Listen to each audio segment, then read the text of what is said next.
자, 우리 오늘 우리에게 주시는 하나님의 말씀은 잠언 28장 1절 말씀입니다. 잠언 28장 1절 말씀, 한 절 말씀을 우리 한 목소리로 함께 속도를 맞춰서 같이 읽도록 하겠습니다. 시작.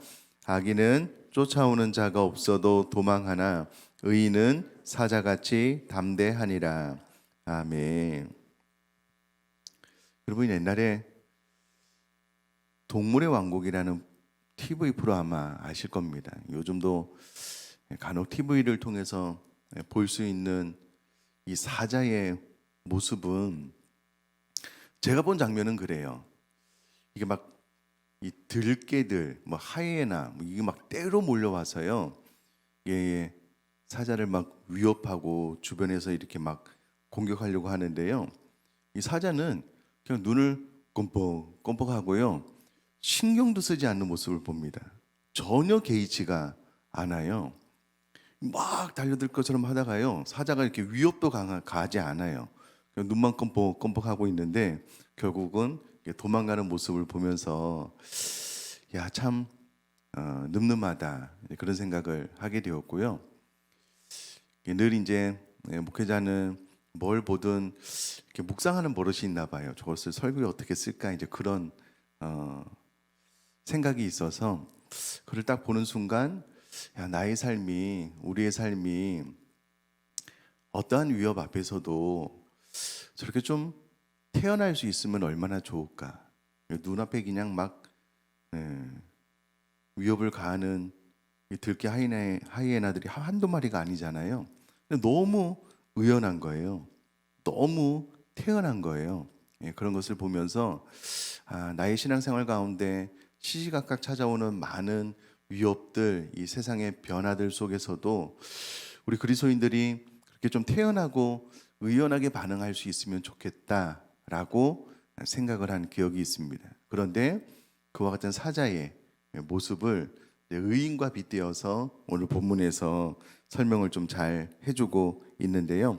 오늘 이 구절의 말씀을 좀 잘 살펴봄으로 하나님의 은혜 지혜를 좀 같이 나누도록 하겠습니다. 우선에 1절 앞부분에 보면 의인보다 악인에 대해서 좀 이야기를 하고 있는데요.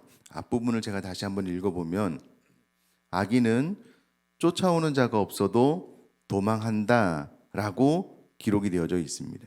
여러분, 여기서 도망한다라는 것이 원어로 성경에 어느 장면에서, 대목에서 사용되었는지를 이렇게 찾아보면은요, 전쟁에서 패해서 쫓겨날 때, 도망갈 때, 혹은 생명의 위협을 당하여서 도망할 때 이 단어가 사용되었습니다.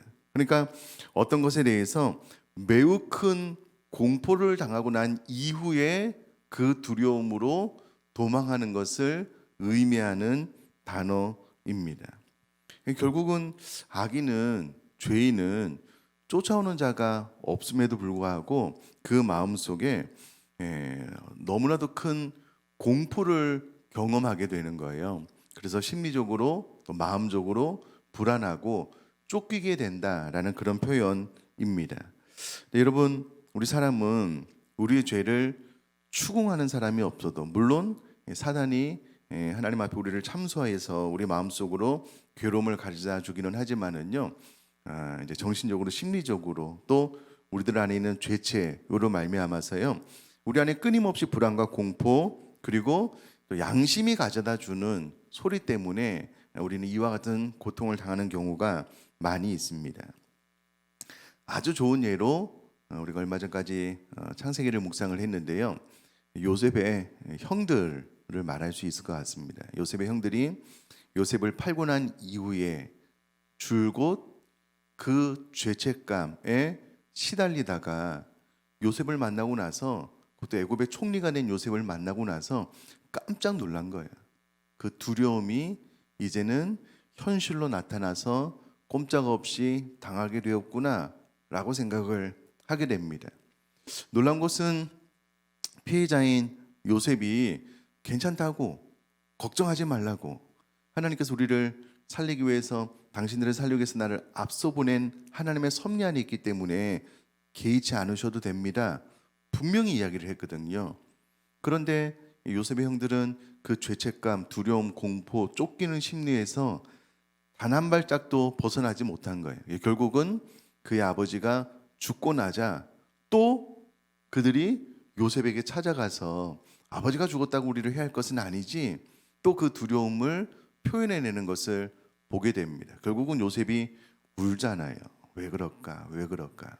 이와 같이 우리 사람은 우리 스스로의 죄책으로 인해서 끊임없이 심리적으로 쫓기는 삶을 살아갈 수밖에 없다라는 것을 알 수가 있습니다. 그럼 뿐만 아니라 우리나라에서도 경제사범이 됐든 어떤 잘못을 했든 참 대단한 것 같아요. 수십 년을 도망자 생활을 하다가 결국은 해외에서 잡히는 뉴스를 가끔 우리가 보잖아요. 근데 그분들이 또 이런 이야기를 해요. 오히려 잘 됐다. 잡혀서 속이 편안하다. 이제 그런 인터뷰를 하는 것을 가끔 보게 됩니다. 그러니까 수십 년 동안 도망자 생활을 하면서 늘 불안했던 거예요. 늘 그 마음속에 언젠가는 잡히겠지 그런 생각이 있다 보니까 잡히고 나서는 오히려 잘 됐다고 심리적인 불안으로부터 벗어날 수 있지 않을까, 이제 그런 의미가 되겠죠. 물론 여러분, 화인 맞은 양심을 가진 사람들은 아무리 죄를 지어도 이 죄책이 좀 그에게 심각한 타격을 주지 않는 경우를 보기는 합니다. 그러나 그가 어떤 반응을 하든 주님 오시는 그날 영원한 형벌을 받을 것은 변함이 없습니다. 중요한 것은요, 악인의 범죄는 결코 간과되지 않습니다. 하나님 앞에 반드시 그 죄에 대한 책임을 주님 다시 오시는 그날, 혹은 우리들의 삶 가운데 하나님의 징계를 받을 수밖에 없는데요. 우리가 또 화에 맞은 양심이 되면 안 되기 때문에 이 부분을 또 마음에 새길 필요가 있는데, 성경은 우리들의 죄악은 반드시 드러난다라는 것을 우리에게 강하게 가르쳐 주기 위해서요, 구약에서는 대표적으로 아간의 범죄를 끝까지 추적해서 드러내서 징계하는 사건, 신약에서는 아나니와 삽비라가 땅을 판 것 일부를 감추었는데요, 하나님께서 베드로를 통해서 그의 죄악을 드러나게 하시고 징계를 하심으로써 우리들의 죄악은 반드시 드러나고 그에 합당한 죄책을 받게 된다라고 성경이 이야기를 하고 있습니다. 자, 이제 이런 것들은 우리가 좀 잘 마음에 새겼으면 좋겠고요. 여러분, 이 표현이 좀 독특하지요.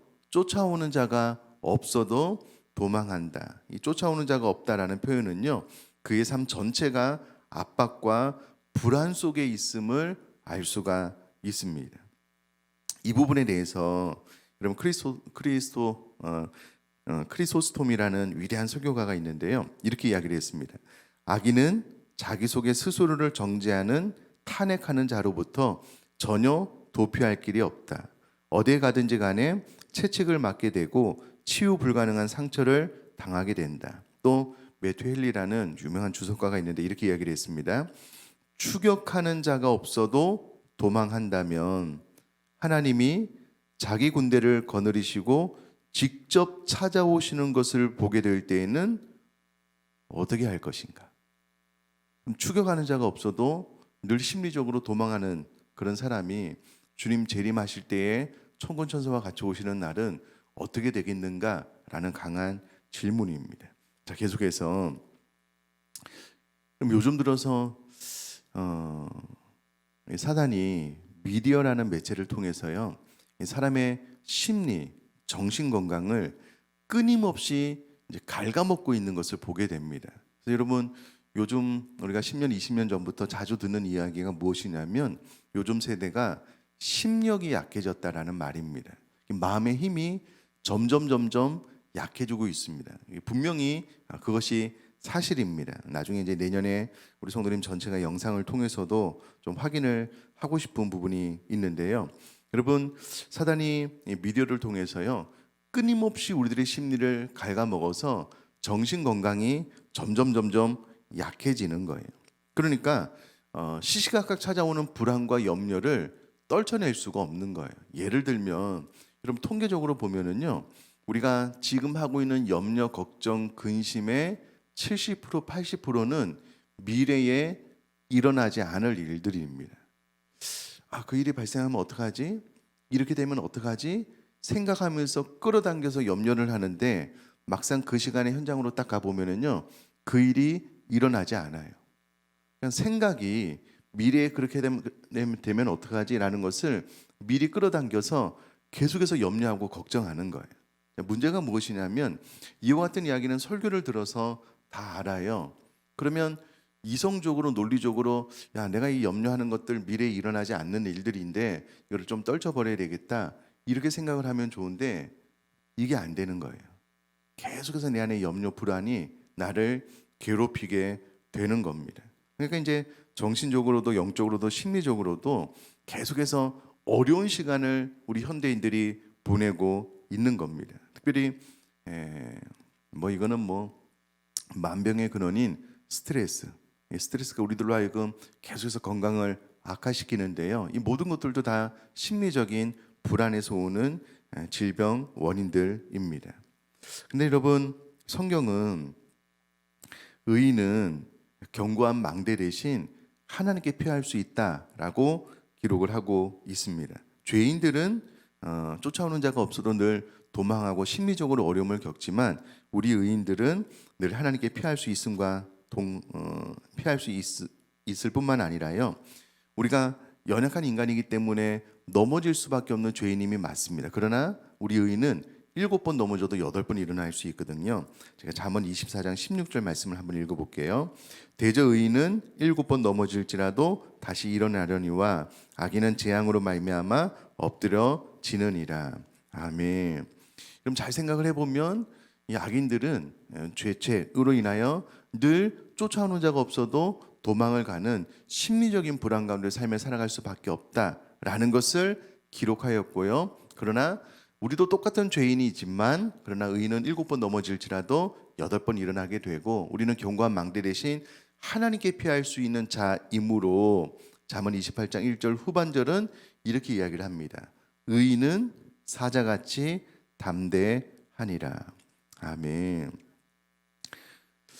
여러분, 기원전 5, 6세기까지 이 팔레스티나에는요 상당히 많은 사자가 서식했다라고 합니다. 그리고 이제 이때 당시에 유대인들이 생각하는 사자는요 그의 힘과 위엄이 탁월해서 성경에서 담대함으로 또 사자 중에서도 힘이 가장 센 원어를 보면 젊은 사자를 이제 사자같이라는 단어를 사용함으로써 그들 안에 있는 이 사자의 어떤 위엄들을 이 본문 안에 잘 표현을 해놓고 있는데요.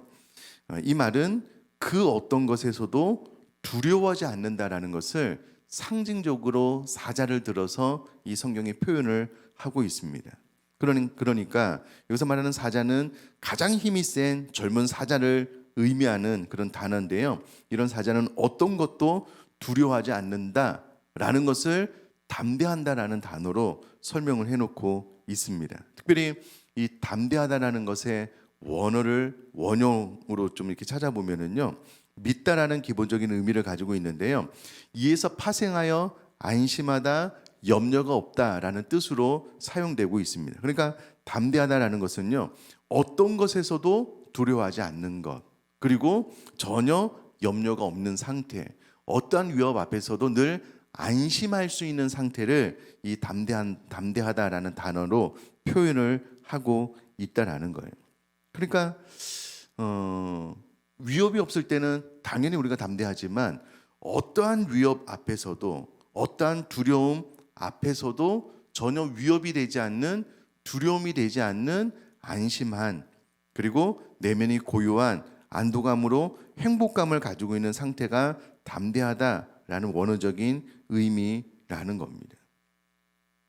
여러분, 이것을 이제 붙여서 생각을 해보면 오늘날 내면의 상태가 너무 불안한 시대에 우리가 살고 있잖아요. 그 마음이 너무 변화무쌍해요. 우리가 좀 옛날을 조금만 생각을 해보면, 여러분, 가끔 이제 대중교통을 이용을 해보면 나이가 드신 어르신 두 분이 막 즐겁게 이야기를 해요. 이 오랜 친구처럼. 근데 나중에 가만히 보니까는요, 그날 처음 만났어요. 마치 오래전부터 알고 있었던 분처럼 전혀 이렇게 심리적으로 좀 어디로 튈지 불안함이 없어요. 인사하고 받아들이고 농담하고 잘 가라고. 근데 처음 만난 사람이에요. 참 희한하죠. 근데 요즘은 심리적으로 너무 불안해서 어디로 튈지 몰라요. 좀 이렇게 가까운 친구도 한마디만 잘못하면은 분위기가 좀 묘해져요. 이 참 이런 시대에 우리가 살고 있는데 이때에 우리 그리스도인들이 사자같이 담대한 거예요. 과거의 그 어르신들처럼 아니 거기 플러스 믿음이 있기 때문에요. 어떠한 위협적인 상황 앞에서도 의연한 거예요. 눈을 뻐끔뻐끔거리면서 아무렇지도 않은 어떠한 두려움이 와도 전혀 두려워하지 않는 그와 같은 삶을 살 수 있을 것에 대해서 이야기를 하고 있습니다. 자, 우선에 오늘 이 본문을 오해하지 말아야 될 것은요. 의인은 무조건 사자같이 담대한다라는 말이 아닙니다. 절대 그렇지 않습니다. 여러분, 우리가 믿음이 있다고요. 다 무리를 거릴 수 있는 것 아닙니다. 12제자 가운데 베드로만 무리를 걷다가 결국 뭐 물에 빠지기는 했지만은요. 의인은 무조건 사자같이 된다라는 말이 아닙니다. 믿음이 있어야 되고요.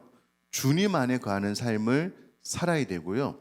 이와 같은 말씀이 나의 말씀이 되기 위하여 믿음으로 기도하고 주님 안에 거할 때에 이 말씀이 나의 말씀처럼 될 것을 믿습니다. 그러니까 이렇게 되는데 이것이 그냥 되는 것은 아니에요. 우리가 주님 안에 거하면서 이 말씀이 나의 말씀이 될 수 있도록 특별히 사도 바울의 고백처럼 내가 하나님과 사람 앞에 양심의 거리낌이 없는 정직한 삶을 살면 언제든지 이와 같이 담대할 수 있다라는 이런 말씀을 종합해 보면 우리는 믿음 앞에 믿음으로 반응하고 늘 주님 안에 거하며 하나님과 사람 앞에 양심의 거리낌이 없는 삶을 살아나가고 우리가 넘어질지라도 다시금 견고한 망대 되시는 주님 앞에 피하는 삶을 반복해서 살아갈 때에 우리는 결국은 사자같이 담대한 의인 그리스도인이 될 것을 믿습니다. 그래서 이제 이 새벽에 이와 같은 개념을 인지를 하고 하나님 앞에 기도하고 내가 사도 바울처럼 양심의 거리낌이 없는 그래서 누가 뭐라고 해도 일단 내 양심의 거리낌이 없으니 자신감이 있는 거예요. 또 하나님 앞에서는 내가 늘 넘어지지만 그러나 견고한 망대 되신 하나님 앞에 피하여서 우리 죄를 고백하고 죄의 용서함을 받음으로써 또 담대함을 얻게 되고 또 늘 주님 안에 거함으로 주님께서 나에게 능력과 힘을 공급해 주심으로 어떠한 두려움 앞에서도 좀 의연한 안연한 개의치 않는 모든 두려움의 위협 앞에서도 두려워하지 않는 사자같이 담대한 그런 그리스도인 될 수 있기를 주님의 이름으로 축복합니다.